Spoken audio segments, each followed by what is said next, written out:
A todos los que me han saludado en cumplimiento de la palabra empeñada, siendo las 9:15, arrancamos con lo que estamos y el resto sale ganando.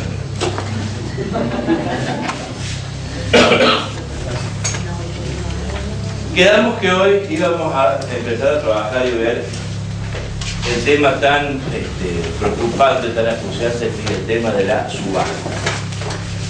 Insisto en esta idea que, por lo que pude apreciar ayer, ocurre lo mismo en Catamarca que en cualquier otro lugar donde uno haya estado. La palabra subasta se corre un escalofrío a más de uno. Asusta mucho el tema de la subasta. Y es lógico que así sea, porque en realidad es un acto que requiere o conlleva una gran responsabilidad, sobre todo por parte de quien ordena la subasta y quien lleva adelante el trámite de subasta. Pero desde el punto de vista del ejercicio de esta actividad, no es tan complicada. Tiene muchos pasitos a seguir, tiene muchos pequeños ritos a cumplir, pero ninguno de ellos es demasiado complicado, ni para entenderlo, ni para seguirlo. Una vez que uno o se hace un cuadro sinóptico y va tildando los casilleros de aquellas cosas que se deben hacer antes y después de la subasta y las va cumpliendo, o cuando ya, por la experiencia, lo maneja casi, digamos, de taquito, no hay problemas con esto. En realidad los problemas se plantean o empiezan a aparecer cuando ocurren situaciones que son causadas o son consecuencias de la subasta, pero que son ajenas al trámite mismo de la subasta. Y tienen que ver con los planteos que hacen las partes. Y cuando hablamos de las partes, ampliamos un poco el concepto de partes, porque no son solamente ejecutante y ejecutado o actores demandados, sino también entran a tallar otras personas que intervienen específicamente en esta etapa del proceso, como son, por ejemplo, el martillero o el adquirente de subasta. Son los planteos que hacen estos intervinientes en esta etapa del proceso los que pueden llegar a complicar o a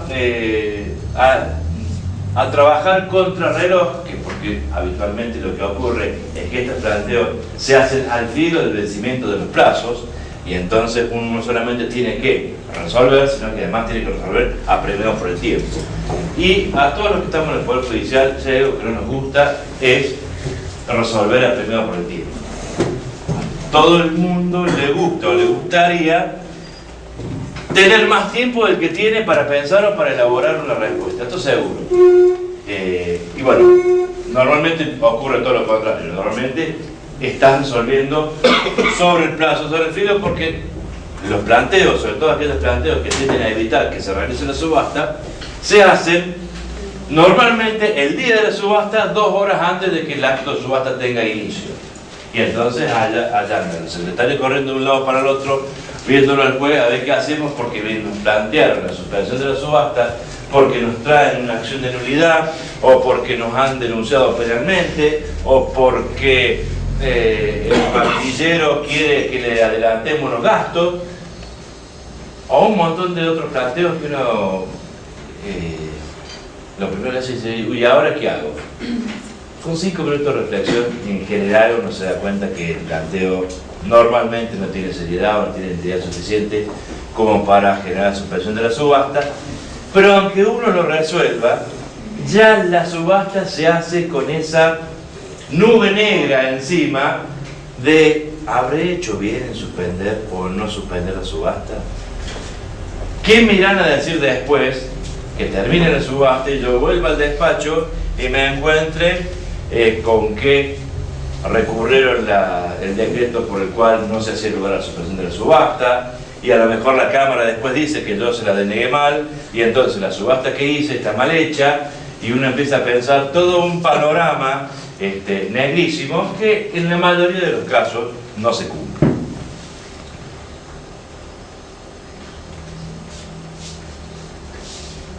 Para sostener esto que yo les afirmo, es necesario que veamos un poquito de qué es la subasta como acto jurídico,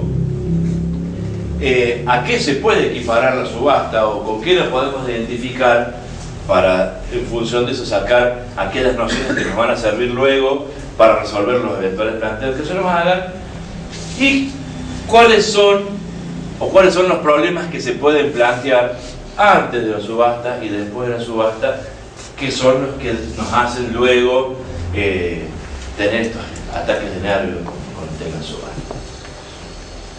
La subasta es un acto procesal. Como tal, está regulado en el Código de Procedimiento, aunque está reconocido en el Código de Fondo. El Código Civil tiene varios supuestos en los cuales hace referencia a la venta forzada o a la subasta judicial o al remate público como una forma anómala de cumplir algunas cosas, como por ejemplo el contrato de compra-venta. Cuando en materia de inmuebles exige el Código Civil de escritura pública para la transmisión de derechos sobre inmuebles, hace expresa salvedad del salvo que sea por subasta pública. O sea que tiene reconocimiento en la legislación de fondo, pero es un acto procesal. Y es un acto procesal que se hace dentro de una causa judicial, dentro de un expediente. Un acto mediante el cual se transfiere un bien o bienes previamente embargados por parte de un auxiliar del juez, que es el martillero, a fin de que con el producido de ese remate se paguen o se distribuyan los fondos que están en día, para satisfacer el crédito, que es el que da origen a subasta.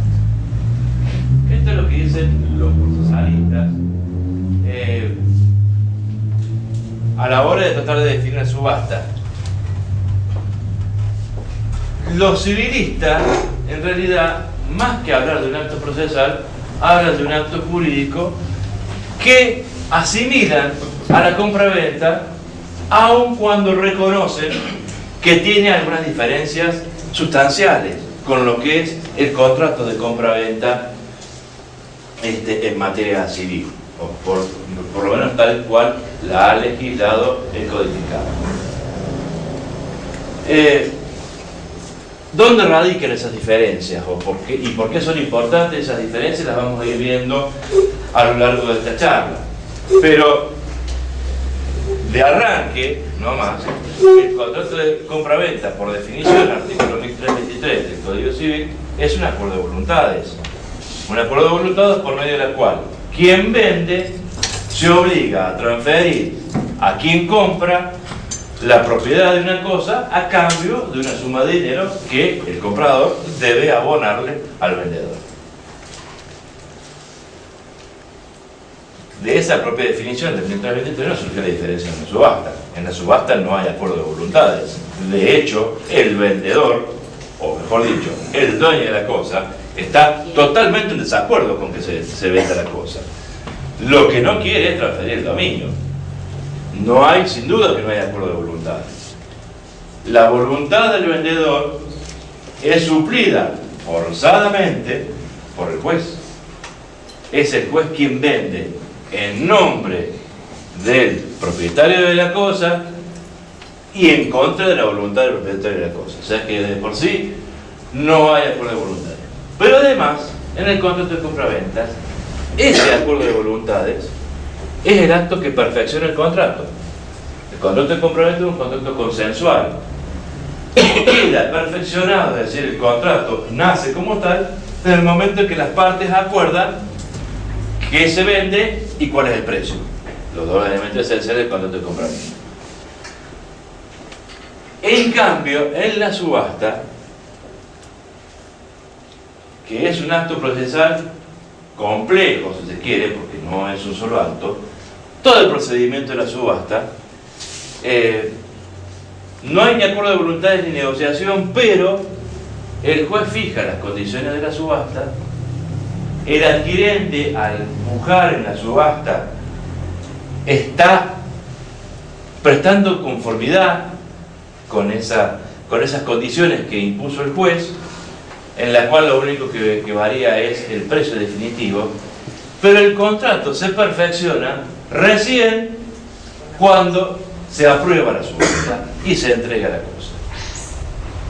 Entonces, el contrato de compraventa es un contrato consensual, pero la subasta, si lo tomamos como contrato, sería un contrato real, porque se va a perfeccionar recién al momento de la entrega de la cosa.